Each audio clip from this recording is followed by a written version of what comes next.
Hi there, I'm Richard Byrne. You probably know me from freetechforteachers.com, Practical EdTech, or perhaps on my YouTube channel.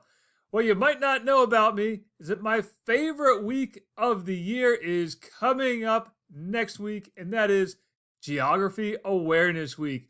I was a social studies teacher for many years, and I love geography, and I love teaching geography lessons.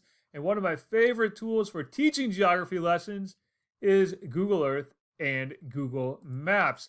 And for Geography Awareness Week next week, I'm offering my crash course in Google Earth and Google Maps for social studies for 50% off.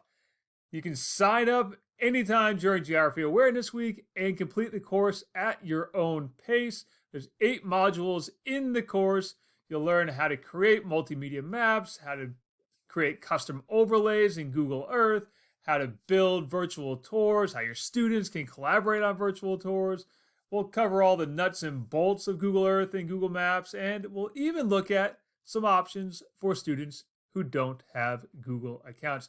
So again, the course is 50% off starting today and running through next Friday. So all of Geography Awareness Week, it's 50% off. Sign up, just click take this course. You can sign up and start working through the course at your own pace right away. If you have any questions at all, feel free to send me an email, richard@byrne.media, and I'll be happy to answer any of your questions about the course.